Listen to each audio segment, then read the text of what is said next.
Hey there, sign folk. Sean the sign guy here. Just figured I'd kind of pop on here and give you guys a little update. I know that I haven't been posting a lot of videos lately. I'm trying to get caught up, and everything in life with everything, everyone's got something else that they've got going on in the background, and I've got some other projects that I'm working on. Things I was getting caught up on, signs I got really, really far behind just because the amount of orders. It seems like when they come in at once. And again, like I said, it's just me and the wife. I do a lot of the messaging. The wife helps out a little bit with the stuff that she understands, but I also do all the design work, all the production work, and I do some of the packaging, and then she does the rest of the stuff. But anywho, this is just kind of an update as far as the Etsy and the online sales. This isn't really specifically about signs, but just about some of the other products that we've sold in the past, specifically Etsy and Amazon. So about 12 years ago, maybe 13, I don't know. The wife had an account. We started selling on Amazon. We've done really, really well. And we stopped selling on Amazon because of their seller policies. It just got to the point where we couldn't handle, just me and her, the logistics of doing the orders. And I don't know. It's just like Amazon is a totally different beast, and you really have no leverage as far as customer returns and all that other stuff. So we opted that it's not like we were losing money, but we weren't really gaining anything. So we kind of figured that it really wasn't worth selling on there anymore.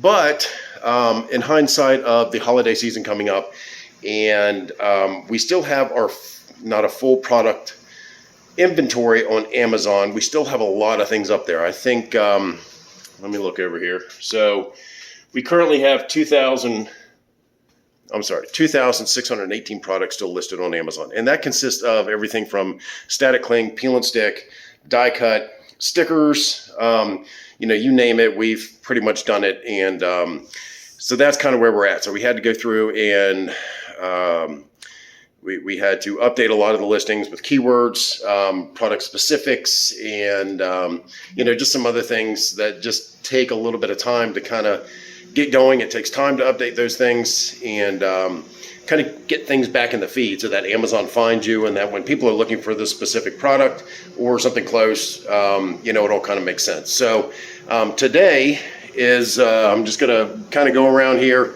And I think we have like 7 or 8 Amazon orders and maybe 1 or 2 Etsy orders, as far as the wall lettering and stuff like that.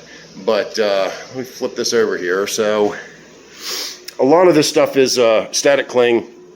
And one thing that we learned a long time ago was, so instead of, our marketing approach was,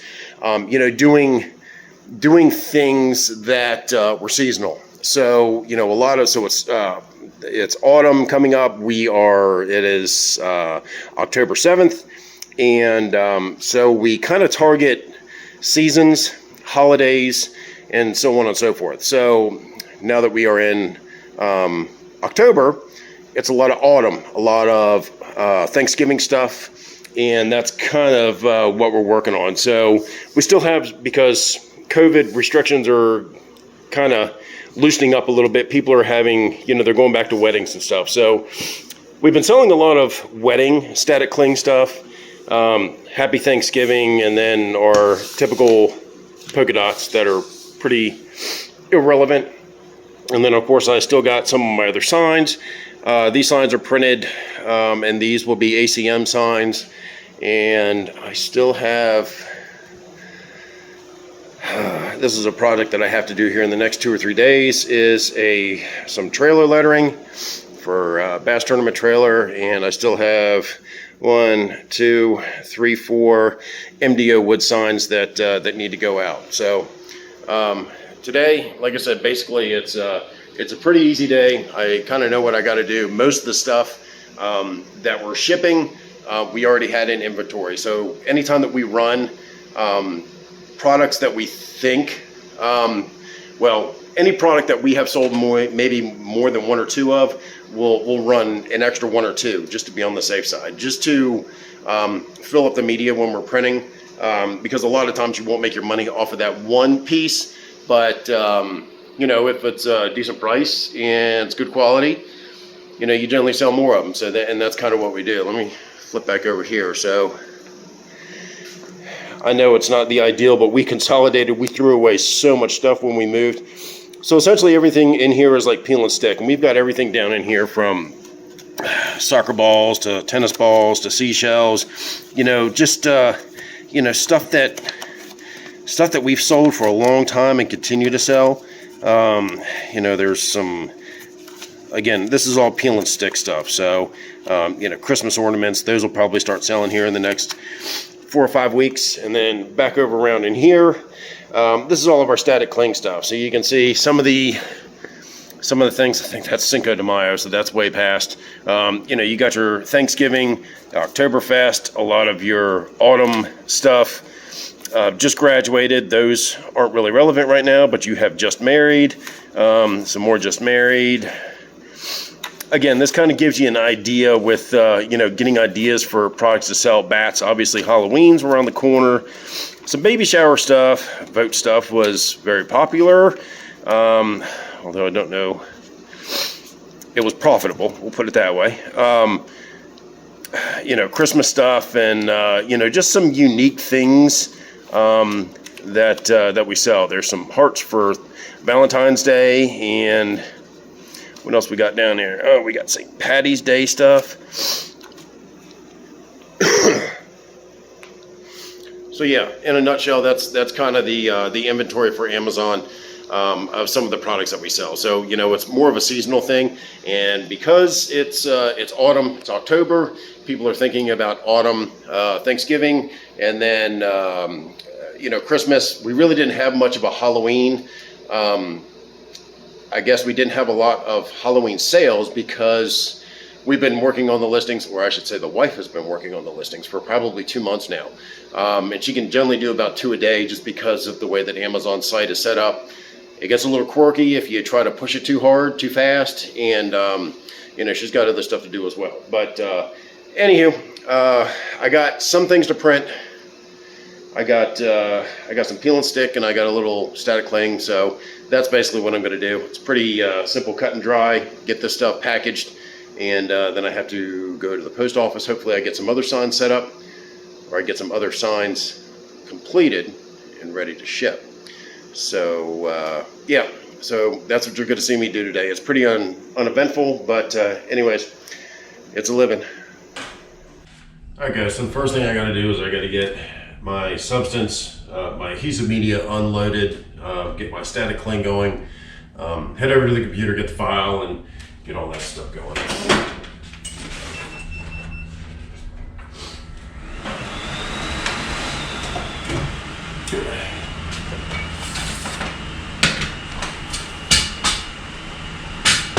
By the way, I'm still using the Muto, the MS31 inks. I dropped a video, I guess about a week and a half ago, as far as an update from the changeover with that. So far, so good. Haven't noticed anything as far as color shift, profiles, no issues, nothing of that sort. Everything's working out great. So looks like I'm going to have to order some static cling here soon. This material, what we prefer to use, this is a General Formulations. It's the 20854. It's the 7mm white static cling. It's got a 90-pound liner. I can't remember when I bought this, but generally you get this stuff. We try to get it in 75-yard rolls, just because it makes it unmanageable. Some of the other peel and stick that we use, it only comes 100 feet because of the thickness and the weight of the roll. It's really a pain to get it loaded on one of these backload printers like I have, but you just deal with it. So let's see how much of this I actually get.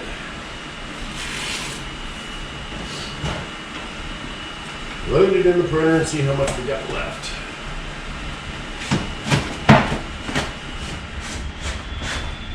Which is not a lot, I can tell you.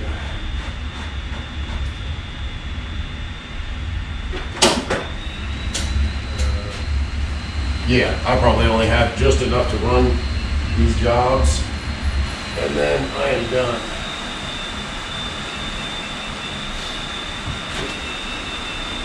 And another thing that I like to do, I'm going to bring the camera over here.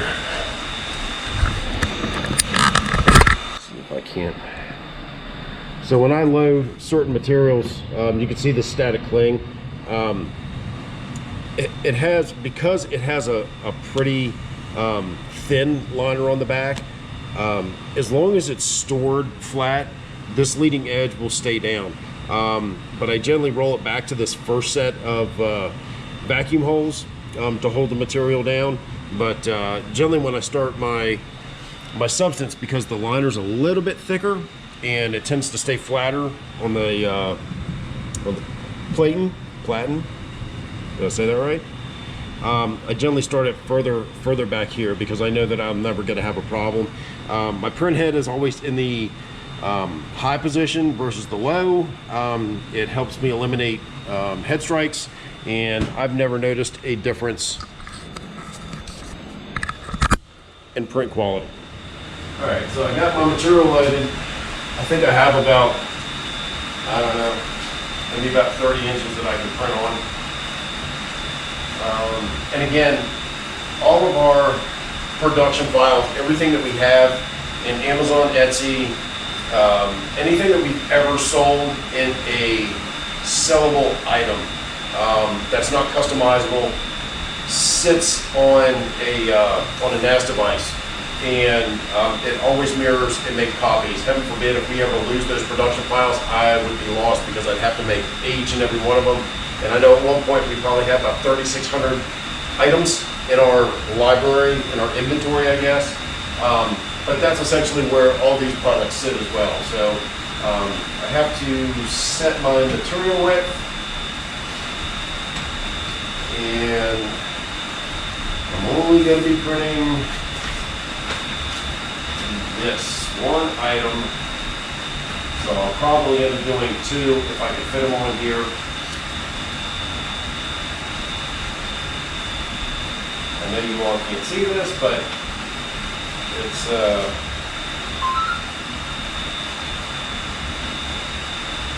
just pitched. I hope this is the right one. It's always hard to tell because a lot of these files were created with an older version of Flexi, and sometimes the preview doesn't work with the newer version of Flexi. It should. I don't understand why it won't, but you know, there's gradients and stuff like that in it, so sometimes it works and sometimes it doesn't. But that's the right one. And this one actually happens to be 22 inches by 18. Obviously I can't get 3 o'clock across, but I can at least get 2 of them. So I don't know how far I want to push my luck with this material, but I think I can get it pretty close. Alright, so that's set. That'll start printing, and we'll take you all over here and cut out the last little bit of. Alright, so what was the other item? That's peel and stick. That's left over because I ran out of vinyl. This is polka dots. So, consider ice blue. Sometimes I need to go back and double check the listings because what my interpretation of ice blue may be different from someone else's interpretation of ice blue. So that's the beauty of having the listings, is you can actually go back in and just double check, because it's easier to take a couple extra seconds and send the customer the right thing instead of getting it wrong and resending it. So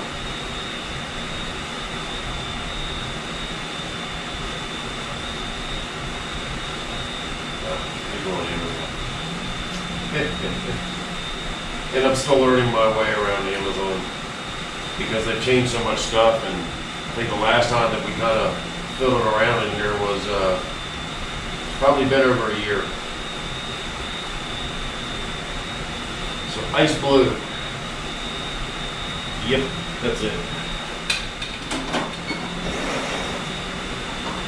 So because I don't have any 15-inch media, that's why I'm cutting these on a 24. We've had this material for, God, I know some of this stuff has been sitting around for at least a year or better.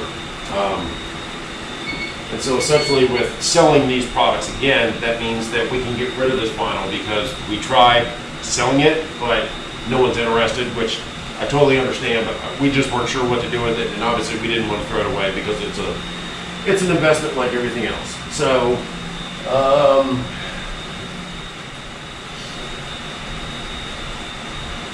so I've kind of reconsolidated the file. So instead of it printing on a 15-inch wide, which made the length shorter, so now because I'm cutting on, did I say printing? I'm cutting on 24-inch media, and I've consolidated these dots to fit. Essentially, it's 11.5. So in the event that I have to rerun them, I didn't waste the other side of the material on something else. You know that. Well, but the likelihood of selling more of these is very slim to none. But anyhow.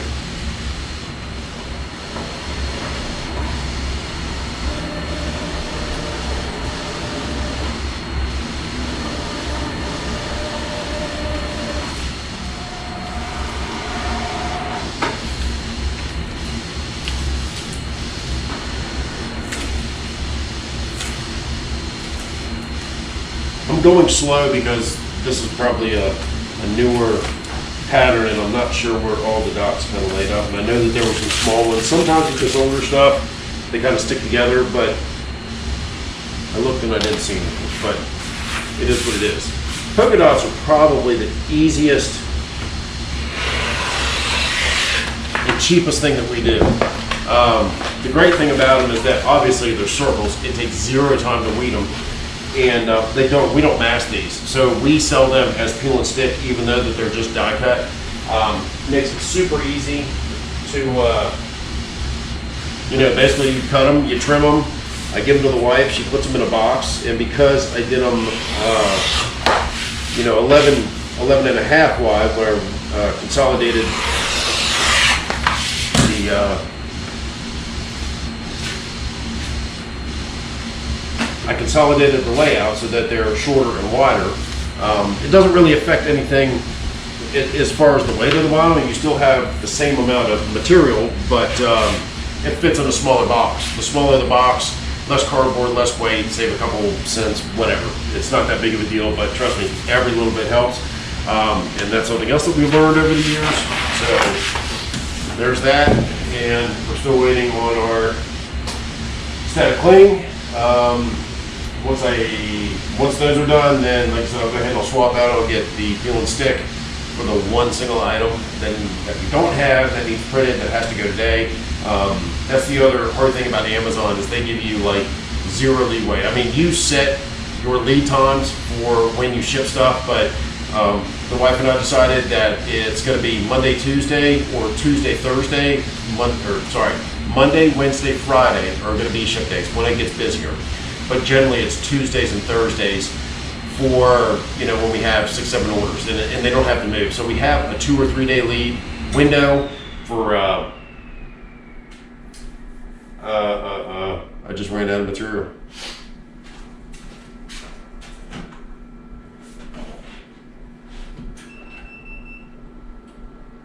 Woo, buddy. Okay. Oops. All right, so I told you I was low on material. So the printer indicator, you could see there's nothing back there. So I don't know, can you see? There's no white back there. So the end of the material is right there. And luckily I can salvage this because it started with part of the crop narc, and I can marker those in so these aren't totally ruined. There's the tips of these didn't get printed that well, but you know, I think we're gonna live. Before I move that material over, I like to get my rollers in place and then move the cutting head all the way over to the right, so that way I don't take the chance of scratching the print, because obviously, because I'm out of white static cling, this is it. This one has to go. The rest of the stuff doesn't really matter. As long as I get one good piece out of it, we should be good. And because the printer just stopped and the heaters shut off, I'm just going to load this in here and kind of let it sit for a little bit. And generally it's not too bad, like on the saturation of black. I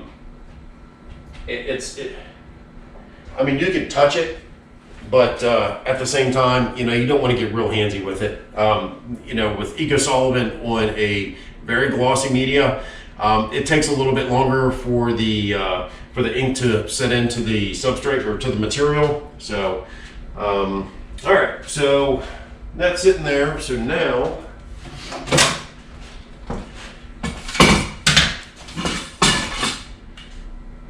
I have to save that for the product number so I can get some more of that. And then this heavy sucker.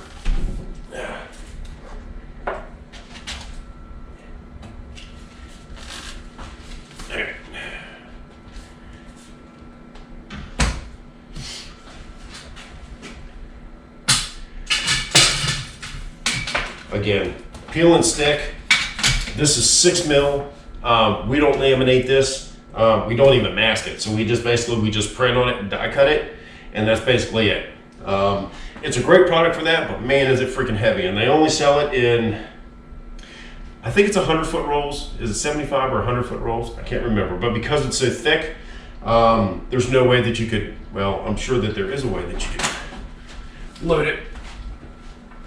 But it's all I can do to load it. Throw it loaded back in there again. Sounds good. Again, on media like this, I get it all the way back here. I'm trying to. That's basically where I'm going to start. So, if this band wasn't here, my leading edge would probably be maybe about a ½ inch off the rollers. And again, because this liner is much more rigid than both the static cling and the adhesive media or my substance media, all that stuff lays really, really flat. Never have a problem with it with head strikes when the print starts until the media hits the vacuum holes. So that should be good. Happy Thanksgiving. I'm pretty sure I know what that is. Now we offer the same products in static cling and peel and stick. So all the stuff originated from the static cling, and then we're like, hey, well, we can put this on peel and stick as well. So that's kind of when you saw me go into the static cling, that's why. Okay. So that's this one. Makes it a little easier. So that 29, 21. That's the problem. I'd probably print one extra one, and then the rest of it can be I don't know, because the rest of it kind of feels like a waste, but it's such a pain printing stuff like that. Huh. Alright, so I forgot to hit the record button when I printed these, but obviously these are printed, and I have 2 more pieces that I'm going to print. So these are for another customer, but in the meantime, I'm going to get these cut, and those should be done printing. I have to cut those, get everything, I guess, trimmed up, get the order paper with the actual item, get it over to the wife. She'll go ahead and package everything up and get it boxed, get that stuff set to go. I've got some ACM that I need to cut for these after I laminate these. I printed these last night, so I know that these are good to get laminated. So I may even get these 3 signs out as well. I know I got a busy day tomorrow too. Trying to cut all the lettering for the trailer. I may document that as well if you guys are interested. But anyhow, that's an update. That's kind of the everyday life of basically what we do. We're fortunate enough to be able to do it, that we have enough business and inventory and the means to do what we do. So if you guys like the video, give me a thumbs up. If you're interested in seeing more of what we do, how we do it, and all that good stuff, hit the subscribe button for me. I really appreciate it. If you want notifications when new videos come up, I'm always working on different projects. I've got some coroplast stuff. If you guys ever try the CNC coroplast, it was a learning curve for me. I learned a lot. It kind of a steam from another hobby that I have that I'm not really going to get into, but yeah, so I have some other videos that you guys may be interested in. But once I get to 1,000 subscribers and YouTube lets me live stream, I'll probably more live stream this stuff instead of doing these videos, just to kind of keep you guys updated. And but again, I appreciate you guys watching. The subscribes and the likes means a lot. And until then, hope you all take care and happy sign making. See you, sign folk.